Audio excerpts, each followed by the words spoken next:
Uno, dos.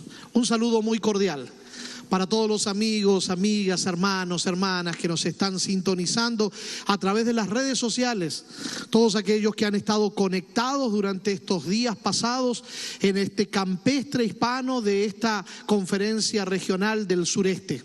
Para mí es un privilegio, un enorme placer poder estar esta mañana aquí. Desde la iglesia de los peregrinos, desde Miami, Hialeah, mandamos un saludo muy especial a todos los que están conectados aquí en esta región del sur de la Florida, como a los que están en todo el estado de la Florida, en toda nuestra unión, en los 8 estados que componen la unión y en todo el mundo a través de las redes sociales. Gracias por la oportunidad de poder llegar hasta su hogar, hasta su casa, con el fin de poder compartir un mensaje especial de la palabra de Dios.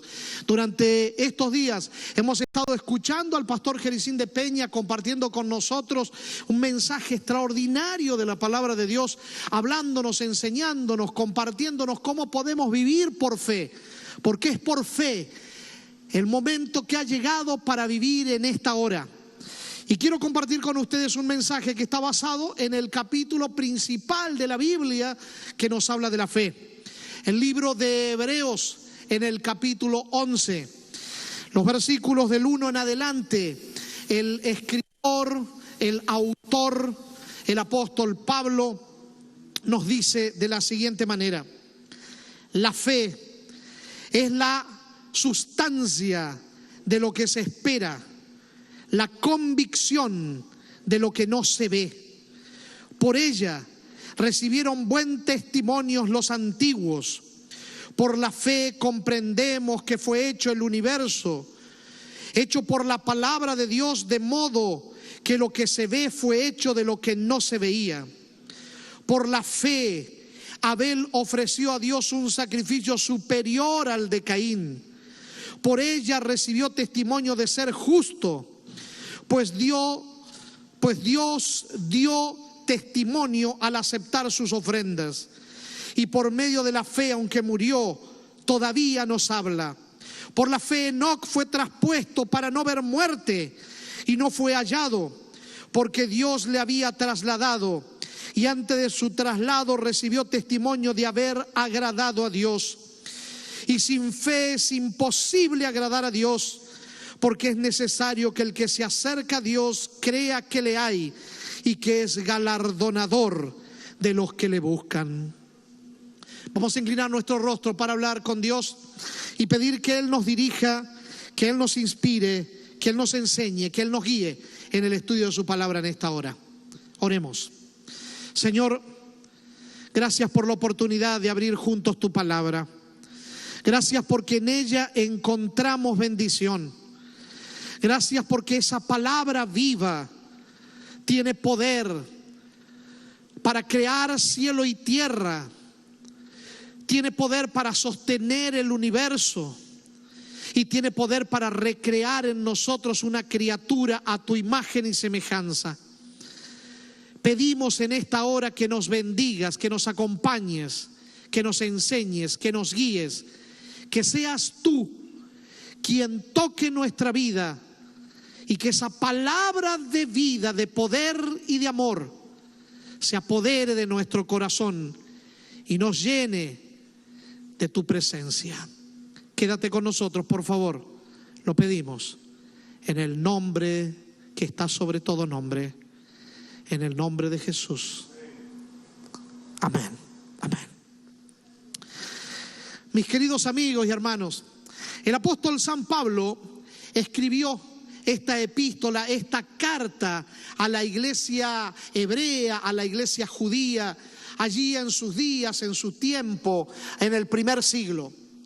Pero es interesante que el apóstol, en esta una de sus cartas más sobresalientes, se basa, toma, extrae el concepto de fe que emerge de uno de los libros más pequeños que encontramos en el Antiguo Testamento. Usted sabe, la Biblia es un compendio de 66 escritos que está dividido en dos secciones. La primera sección es llamada Antiguo Testamento, la segunda es llamada Nuevo Testamento. La primera sección consta o data de 39 escritos, mientras que la segunda tiene 27 escritos. Bueno, esta carta a los hebreos es parte de los 27 escritos del Nuevo Testamento, parte de las 21 epístolas que conforman ese Nuevo Testamento. Sin embargo, su esencia está extraída de uno de los libros más pequeños de los 39 que conforman el Antiguo Testamento. El Antiguo Testamento en el pasado era dividido en 3 secciones. La primera sección era llamada la Torá. No tiene nada que ver con el toro ni con la vaca, pero así se la llamaba, la Torá.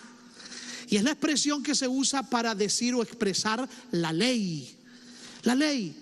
Cuando usted mire en la Biblia, y esto es importante porque esto nos va a ayudar a nosotros cuando estudiemos el Nuevo Testamento y también el Antiguo Testamento, cada vez que encontremos la expresión la ley, usted puede pensar que se trata exclusivamente de los 10 mandamientos. Sin embargo, no es así. La expresión la ley se utilizaba, la Torá, para definir los 5 primeros libros que encontramos en la Biblia. Estoy hablando de Génesis, Éxodo, Levítico, Números y Deuteronomio. Esos 5 libros conformaban la sección llamada la Torá o la ley. La segunda sección que los judíos usaban mucho era llamada la sección de los Ketubín o los escritos históricos. Allí estaba el libro de Jueces, de Josué, el libro de los Reyes, el libro de las Crónicas, el libro de Esther. Todos los libros que contienen o cuentan o presentan la historia de Israel. Esos libros eran llamados los libros, los escritos. Dentro de esos libros también estaban los salmos, que eran también parte de los escritos. Y con el correr de los años, como los salmos se usaban más que todos los otros libros, a esa sección se la llegó a llamar con el nombre de los salmos. Por eso cuando usted ve en el Nuevo Testamento que muchos dicen, esto fue lo que se escribió en los salmos, no era solamente en los 150 cantos que encontramos en ese libro llamado directamente los salmos, sino que muchas veces se usaba esa expresión para hablar de toda esa sección de escritos que tenían que ver con la historia de Israel. Pero también había una sección llamada los los Nevín. La expresión Nevín es la expresión en plural de la expresión singular Neví. Neví quiere decir profeta.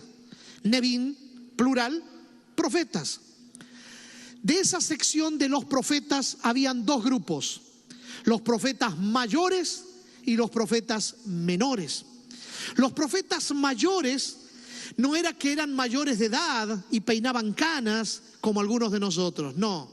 Y los profetas menores es que eran menores de edad. No se los clasificaba así por edad, sino por extensión del escrito.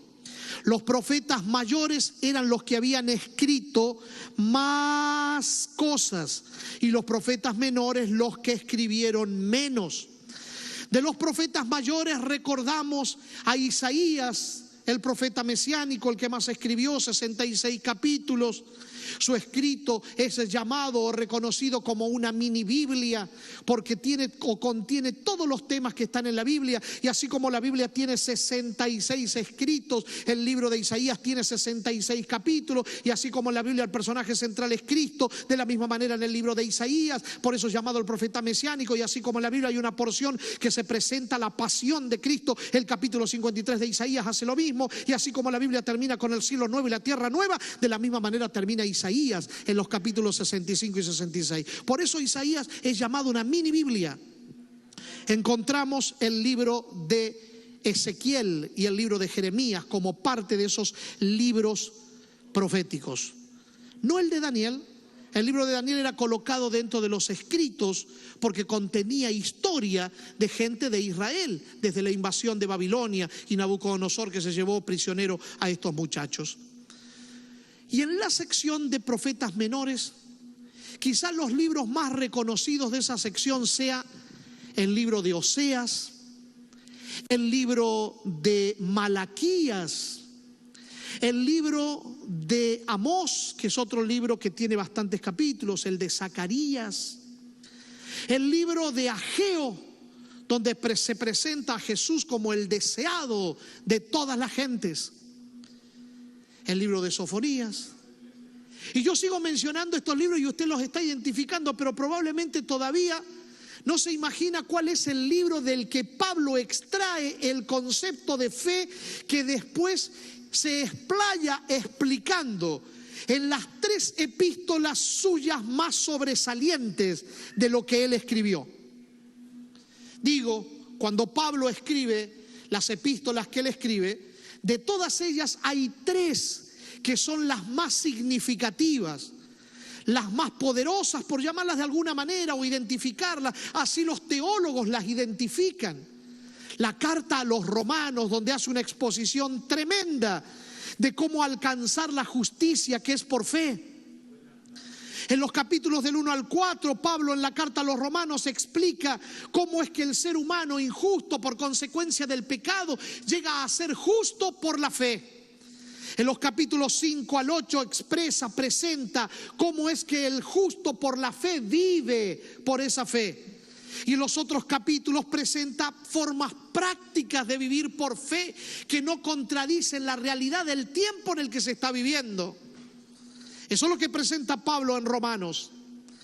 En el libro de los Gálatas, o la carta a los Gálatas, es el otro escrito que Pablo se basa, del mismo profeta, de donde extrae su concepción de fe.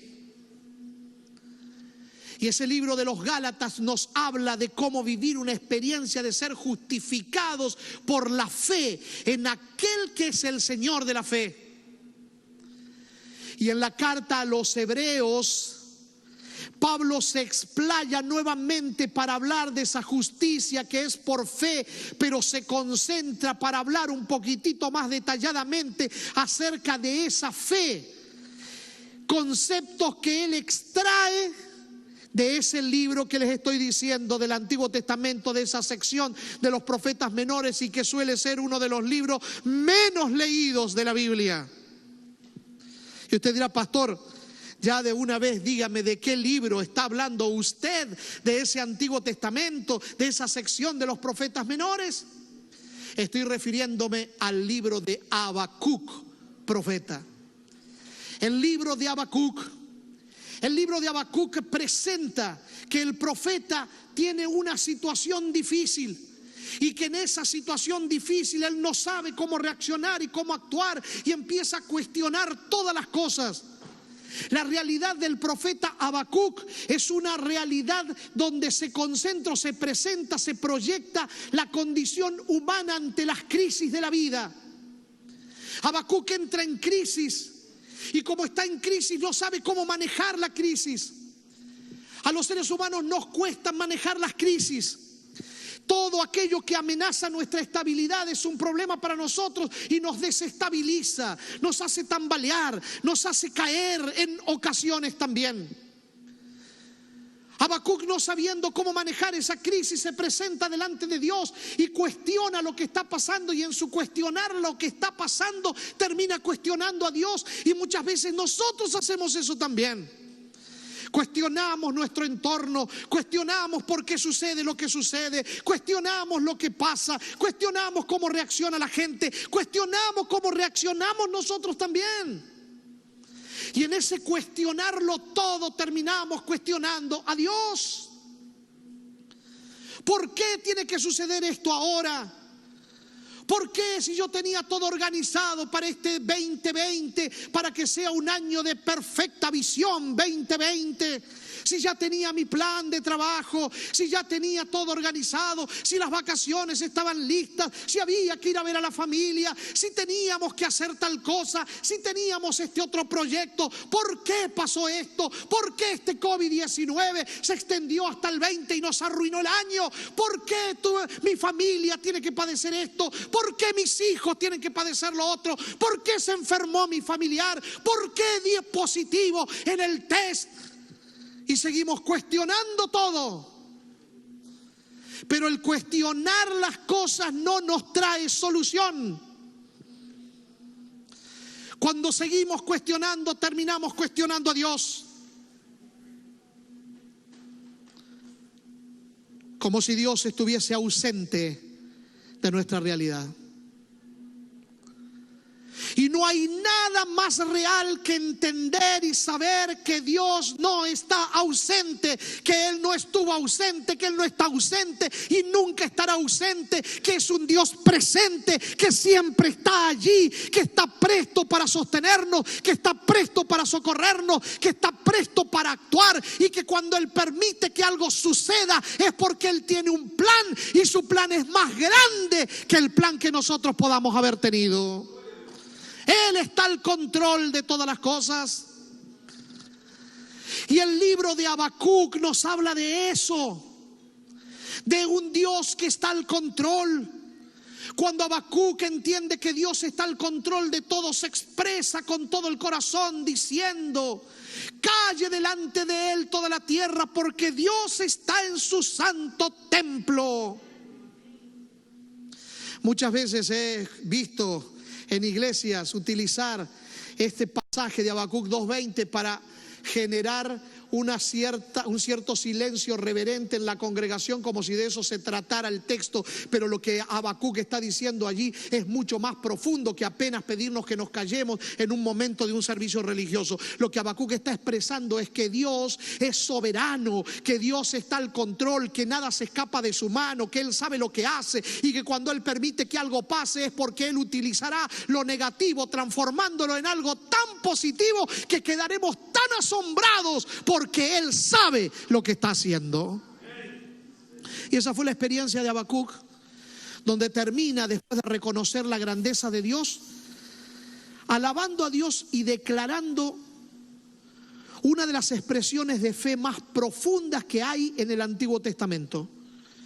Y usted después puede mirarlo allí en Habacuc capítulo 3, en los versos 17 al 19, cuando Habacuc dice: aunque la higuera no florezca, ni en las vides haya fruto, aunque falte el producto del olivo, aunque no hayan vaca en los corrales, aunque no tenga nada, con todo me alegraré en Jehová, el Dios de mi salvación. Él me da los pies como de siervos para andar en las alturas, dice Habacuc. Y esa experiencia de andar en las alturas, confiados de que Dios está al control de todo, es el concepto de fe del que toma Pablo y desarrolla. En el capítulo 2 de Habacuc, en el verso 4, Habacuc expresa que el justo habrá de vivir por fe. Y de esa manera él establece la realidad de que no hay otra manera de convertirnos en justos que no sea por una experiencia de fe. No hay forma de que por nuestros propios méritos alcancemos justicia. No hay forma de que por nuestros propios esfuerzos nos convirtamos en justos. No hay manera de que seamos justos que no sea a través de concentrarnos en una relación viva de fe con ese Dios que es Señor de justicia y que nos cubre con su justicia para hacernos justos y declararnos justos por su justicia y su gracia. Habacuc expone la experiencia de ser justos por la fe y de vivir por fe en una realidad donde contamos con la presencia de Dios al control de nuestra vida y de todas las cosas. Cuando Pablo en Hebreos intenta definir la fe, y usted dirá: pero pastor, ¿por qué dice que Pablo intenta definir la fe? Sí, porque Pablo trata de definir una experiencia. La fe no es algo que se puede definir con palabras elegantes. La fe no es la teoría de una definición que podamos encontrar escrita por el mejor de los expositores, llámense filósofos, llámense teólogos, llámense maestros, llámense rabinos. La fe tiene que ver con una experiencia que no se puede entender a menos que se viva, que no se puede definir a menos que la estés viviendo, experimentando. que no se va a entender a menos que sea parte de tu existencia. Porque podrás escuchar a muchos hablar acerca de la fe, pero la fe no es algo que se puede definir solo con palabras. El apóstol, cuando habla de ella, gasta un versículo para intentar definirla y el resto del capítulo, 39 versículos más, para contar de lo que produce, provoca, genera esa fe, dejándonos de forma clara que la fe no es otra cosa sino una experiencia que viene como resultado de encontrarnos con aquel que es fuente de fe. Es por eso que en el capítulo 12 es como que resume lo que viene diciendo cuando expresa en Hebreos 12 que Jesucristo es el autor y a la vez el consumador de esa fe que provoca todo lo que él dice allí en Hebreos 11. Cuando él habla de la fe, no habla de algo que los seres humanos pueden generar por su propio esfuerzo. Cuando Pablo habla de la fe, no presenta algo que los seres humanos puedan lograr con sus capacidades. Porque Pablo habla de la fe que mueve montañas, que tapa boca de leones. La fe que hace que los muros de la ciudad más antigua caigan. La fe que hace que los muertos sean levantados. La fe que hace que los paralíticos vuelvan a caminar. La fe que hace que los que mueran cantando en medio de la hoguera. Una fe que está más allá del raciocinio humano. Una fe que está más allá de la experiencia que comúnmente estamos acostumbrados a vivir. Porque la fe de la que Pablo habla es una experiencia sobrenatural que solamente la puede provocar un Dios sobrenatural. Pablo dice: la fe es la certeza de lo que se espera, la convicción de lo que no se ve, intentando definir la realidad de la experiencia que genera confianza en aquel Dios que está al control de todas las cosas. Un Dios que no podemos ver, pero que podemos sentir. Un Dios que no podemos ver su mano, pero podemos ver los efectos de su mano, que ha hecho todas las cosas que nuestros ojos hoy ven. Y muchas más que todavía nuestros ojos no ven. Porque hay más cosas que creadas que no se ven que cosas que se ven. ¿Qué podemos decir o hablar acerca del universo creado por Dios? Los científicos han utilizado el sistema de medición de la velocidad de la luz para hablar de las distancias que hay en este universo vasto. Dicen los científicos que existe la distancia de 1 minuto, .3 segundos viajando a la velocidad de la luz para llegar hasta la Luna, que es el satélite natural más cerca de este planeta. Que existe la velocidad de 8.3 minutos viajando a la velocidad de la luz para llegar al astro luminoso más cercano, conocido como el Sol. La velocidad de la luz o la luz recorre la distancia de 186.282 millas por segundo o 300.000 kilómetros por segundo. O sea que cuando yo dije 1, la luz ha recorrido la distancia de 186.282 millas o 300.000 kilómetros. Pues eso multiplicado por la cantidad de minutos, cada minuto con sus segundos, etcétera, para tratar de definir la distancia que hay desde la Tierra al astro luminoso más cercano, que es el Sol, nada más. Pero poniéndolo en términos más posibles para digerir nosotros, si nosotros pudiésemos volar o viajar en una nave que vuele a 600 millas por hora sin parar y pudiésemos llegar al Sol sin derretirnos, y nadie me vaya a decir a mí que para llegar al Sol sin derretirnos tenemos que viajar de noche, porque no funciona así las cosas. Pero si pudiésemos llegar al Sol sin derretirnos, viajando a 600 millas por hora, tardaríamos 17 años en llegar. Y estamos hablando solamente de nuestro sistema solar. que es parte de una galaxia llamada la Milky Way o la Vía Láctea. No tiene nada que ver con la vaca, pero se llama así, la Vía Láctea. Para cruzar nuestra Vía Láctea desde un extremo de ella hasta el otro extremo, viajando a la velocidad de la luz, 186.282 millas por segundo, tardaríamos 100.000 años en cruzarla. Solo nuestra galaxia. En nuestras galaxias hay 1.000 millones de estrellas. Y existen 1.000 millones de galaxias con 1.000 millones de estrellas que nuestros ojos no ven. Ni siquiera el telescopio Hubble, el más desarrollado de la NASA, puede ver todas esas galaxias. Lo último que el telescopio más sofisticado de la NASA ha descubierto es una galaxia que queda a la distancia de 9.21 ceros de millas hasta llegar a ella. ¿Quién sabe cuántos trillones de millas de aquí? Y hasta allí los ojos humanos han podido llegar, pero dicen los científicos que el universo sigue en expansión, o sea, sigue creciendo. Y no es que sigue creciendo, sino que a medida que van aumentando el telescopio, no vaya a pensar que es un telescopio como el que usted usa cuando va al parque a mirar las estrellas, Son telescopios que están conectados con los satélites más lejanos que han podido mandar al espacio los seres humanos. Pero cuando más aumentan el lente de esos telescopios y más largo pueden llegar, más descubren que hay más, y hay más, y hay más. ¿Le parece grande el universo? Entonces piense cuánto más grande es el Dios que creó el universo. Piense cuánto más grande es ese Dios que sostiene el universo. Y ahora ese Dios sustentador del universo, ese Dios creador del universo, ese Dios soberano, sublime y alto, que está sentado en su trono y que de allí nadie lo puede mover, ese Dios quiere tener una relación personal con usted. Y esa relación personal que inicia con la llegada de Jesús a su vida es la experiencia que llamamos fe.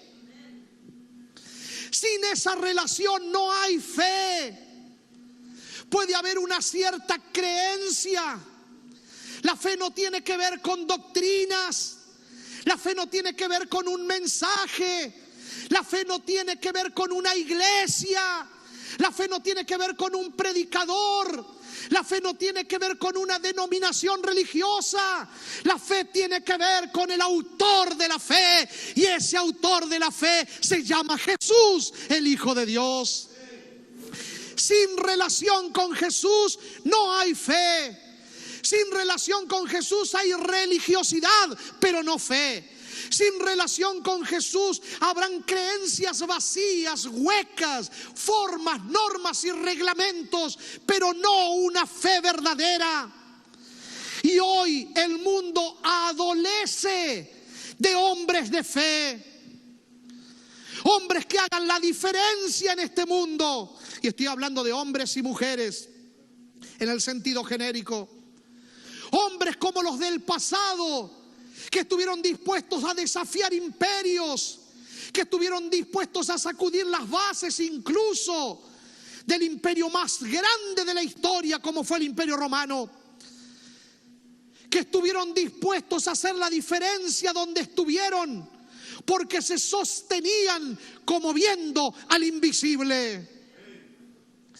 Pero qué triste la condición del cristianismo de hoy en día, que habla de fe, que escribe de la fe, que postea cosas en Instagram, en Facebook, en YouTube, con sus videos, hablando de la fe, pero no viviendo la experiencia de la fe.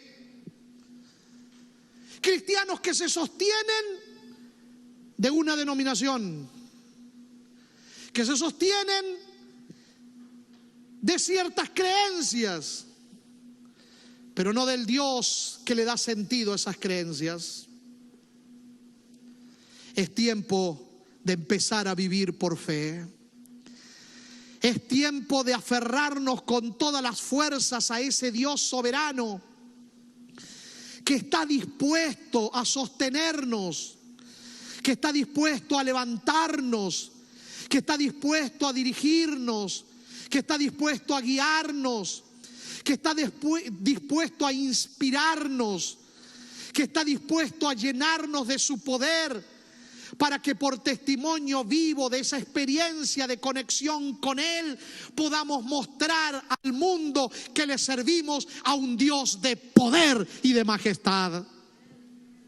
Un Dios que, si bien es cierto, fue crucificado en la cruz, no se quedó allí crucificado, se levantó de la tumba de José de Arimatea y está vivo y sigue teniendo el mismo poder que tuvo antaño, y hoy los paralíticos pueden ser levantados, y hoy los ciegos pueden recobrar la vista, y hoy los mancos pueden levantar la mano, y hoy los enfermos pueden sanar, y hoy los muertos pueden resucitar. Porque hay un Dios de poder que está dispuesto a actuar, a obrar, a tocar, a sanar, a redimir, a convertir, a realizar la obra que solo Él sabe y puede realizar. El capítulo 11 del libro de Hebreos nos presenta la experiencia de hombres de fe, la galería de hombres de fe. Pero ese capítulo no está completo. Pastor, ¿cómo dice usted eso que no está completo? No. Porque ese capítulo necesita escribir tu nombre también allí. Tu nombre puede ser escrito en los registros celestiales en el nuevo capítulo de Hebreos 11 celestial. En esa galería de hombres de fe. Mujeres que estén dispuestas a entregarlo todo. Hombres que están dispuestos a ponerse sin reserva en las manos de Dios, dependiendo del Señor y no de los hombres. Aprendiendo a compartir esa experiencia. Compartir la fe no es otra cosa que compartir la experiencia que estás teniendo con Dios. No existe, recapitulo, no existe fe sin experiencia con Dios. Sin conexión con Cristo no hay fe. Puede haber cualquier otra cosa menos fe. Pero cuando estás con Cristo y vives esa experiencia sobrenatural, cosas extraordinarias comienzan a pasar. Primero en tu interior. Se sacuden las bases de lo que has sido hasta el momento en el que te encontraste con Cristo. Esas bases son cuestionadas en tu interior. Reconoces tu urgente y gran necesidad de Él. Entregas tu condición y recibes su presencia, que es su justicia. Esa justicia te cubre. Dios te declara justo. Eso es lo que se llama la justicia por la fe, cuando aceptas a Jesús y lo confiesas. Y ahora empiezas a vivir en esa relación de justicia, donde cada día lo buscas, donde cada día dependes de Él, donde cada día te aferras a Él. Y vas a la iglesia no para tener fe, sino porque tienes fe. Porque esa fe es el producto de tu relación con Dios, que no comienza en un lugar, en un edificio, comienza en soledad con Dios, en tu relación íntima con Él, cuando Él te habla al corazón. Y entonces ahora, lleno de Cristo, tú no te puedes callar. Tú tienes que hablar, tú tienes que contarle a otros, tú tienes que expresar lo que Él está haciendo en tu vida. Todos los que hemos sido alcanzados en algún momento por el Señor, recordamos cómo era nuestra vida sin Él. Angustia, desesperación, tristeza, proyección de muerte. El momento en el que Él llegó a nuestra vida, las cosas cambiaron. Por eso es inconcebible la realidad de que un cristiano viva angustiado, cuando hay un Dios que quita la angustia, cuando hay un Dios soberano que te levanta y te sostiene. Cuando desarrollas esa relación con Él, te vas dando cuenta que esta vida no se trata de ti, se trata de Él. Y cuando tú te concentras en Él, entonces empiezas a vivir libre. La libertad del espíritu, la libertad de la fe que es el resultado de esa relación con Él. Y entonces vives en su voluntad, en su gracia, por los caminos que Él trazó para ti. Y en la medida en la que vas avanzando por ese camino vas encontrando plenitud, vas creciendo. La abundancia de su presencia cada vez es mayor y aprendes a conocerlo y aprendes a pensar como Él piensa y aprendes a sentir como Él siente y aprendes a ver las cosas como Él las ve. El sabio Salomón a eso le llamaría sabiduría. La expresión hebrea es la expresión yochmah. Yochmah quiere decir sabiduría, pero también se traduce como mirando a través de los ojos de Dios.